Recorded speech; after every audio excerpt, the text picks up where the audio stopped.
They were like, you can't register till you pay this balance. It was like $4,000, and I was like, I have a house, I have a car, I have bills, I have to feed myself. Like, I can't just give you $4,000. Like, this is not feasible for me right now. It was like maybe $900 for a weigh-in steak. So it wasn't too bad, but it was enough where I didn't have it.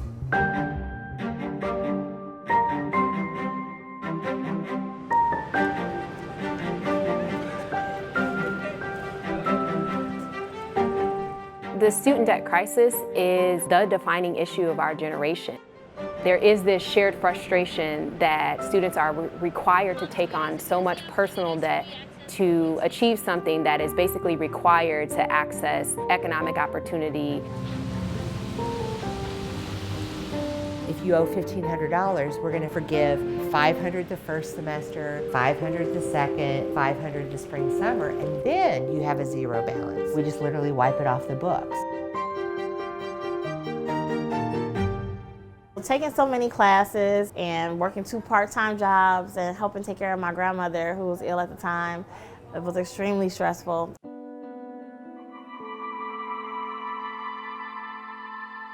My son was 3 years old when we lost my fiance.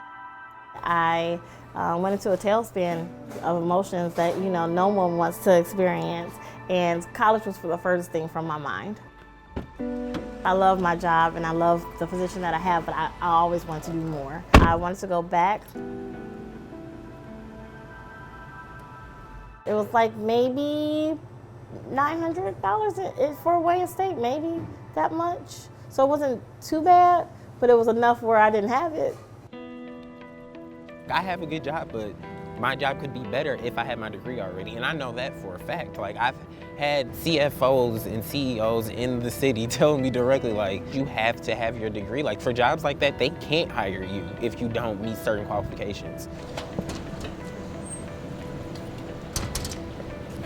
I had to start a whole new 4-year program over. The money that I should have had, I had already spent it, basically. In the first part of this program that I wasted my time, basically. They were like, you can't register till you pay this balance. It was like $4,000, and I was like, because I'm like, I have life. Like, I have a house, I have a car, I have bills, I have to feed myself. Like, I can't just give you $4,000. Like, this is not feasible for me right now. My friend Sierra, she was showing me this video, and then she was like, whatever balance you owe, like, they'll help you get it down to the point where you can re-enroll to finish your classes.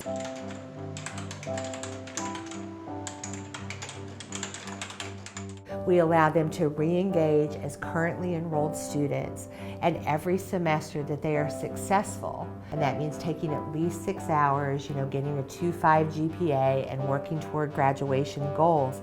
Every semester they're successful, we forgive a third of that balance. We just literally wipe it off the books.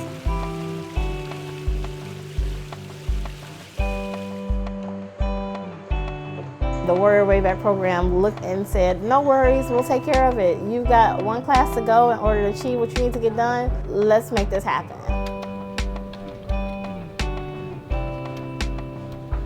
For them to actually implement a program to focus on getting the students back, it's surprising, but it's really important, and it was good that they did that. For me, Warrior Wayback is more of a social justice mentality and mindset in higher education, that we are knocking down those barriers for students to basically reach their potential. That's successful in and of itself. You find strength in the strangest or the most beautiful places, and the most beautiful place is my son and the memory of my fiance. He wanted me to go forward and get this degree, and he pushed me. He was like my biggest cheerleader. You still get that notion in the back of your head, like, have I done everything that needs to get done in order to get to this degree? And to know that it's over with and that, I finally have that official paper is a great feeling.